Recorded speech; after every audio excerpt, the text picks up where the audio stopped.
অনেক উৎসাহ উদ্দীপনা নিয়ে আমার বড় মেয়ে শাহানা ওরফে রাজিয়া নেমে পড়েছে ব্যাগ গোছাতে।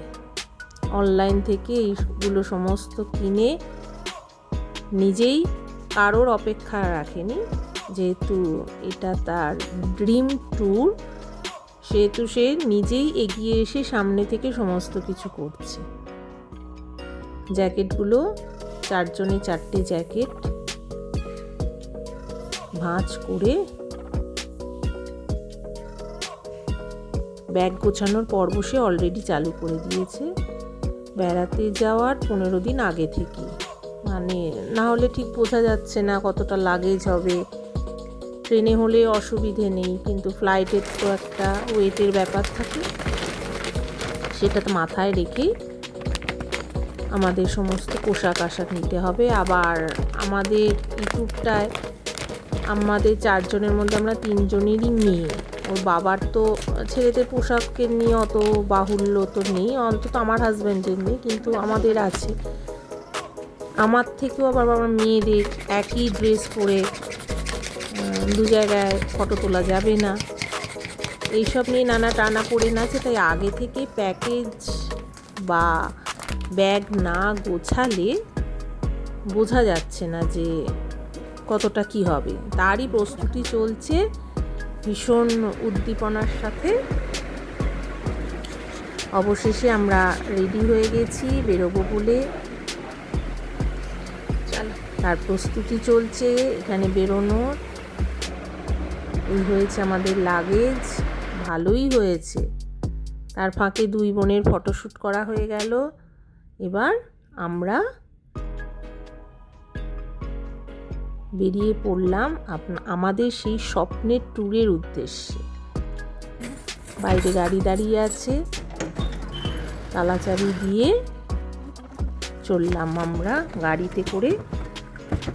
ভীষণ গরম, এত গরম যে বলে বোঝানো যাবে না। আমরা বেরিয়েছিলাম 12ই জুন 2026 শুক্রবার।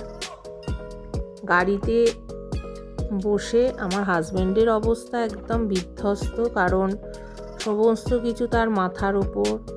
ট্যুরের সমস্ত প্ল্যান, সমস্ত বাড়ি তা লক অ্যান্ড কি করে বেরোনো এবং সমস্ত কিছু যাবতীয় সব কিছুই পুরোটাই তার মাথার উপর। সুতরাং সেও একদম বিধ্বস্ত। গাড়ি কিছুক্ষণ চলার পর এসির হাওয়া লাগাতে তবে আমাদের শরীরে মনে প্রাণে যেন একটা বল পেলাম, একটা স্বস্তি পেলাম। গাড়ি ছুটে চলেছে দিল্লি রোড ধরে হাওড়ার উদ্দেশ্যে। ভ্যাপসানি গরম, তারই মধ্যে আমরা এসে পৌঁছলাম হাওড়া স্টেশনে।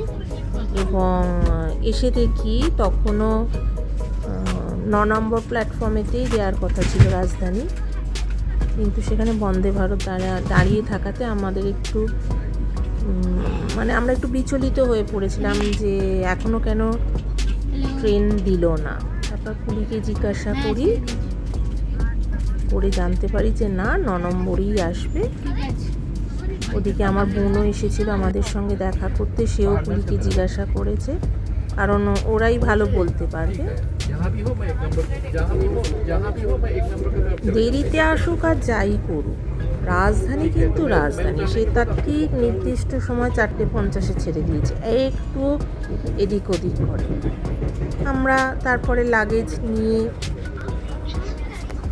বসেছিলাম, সব সেট করলাম কোথায় কি লাগেজ রাখবো। রেখে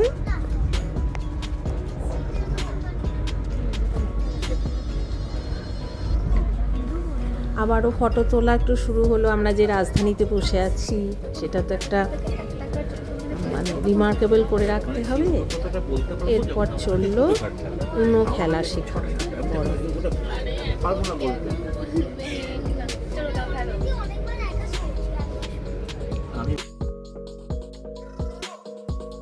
ছুটে চলেছে আমাদের রাজধানী।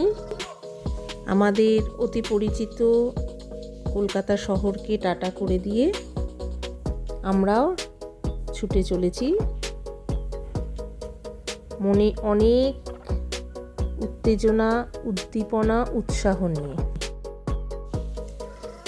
আমাদের ঠিকানা আজকে রাতটা রাজধানীর A4-এ।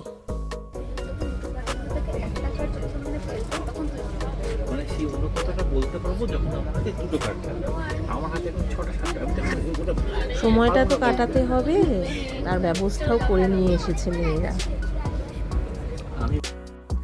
আর তার সাথে তো রয়েছে সন্ধেবেলার খাওয়া দাওয়া।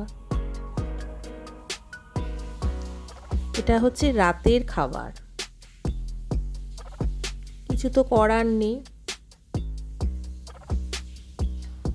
আর এখানে চলেছে দুই বোনের উনো খেলা এবং ফটোশ্যুট করা। আমাদের সিটটা পড়েছিল খুব ভালো, একদম 4 জনের একই জায়গাতে।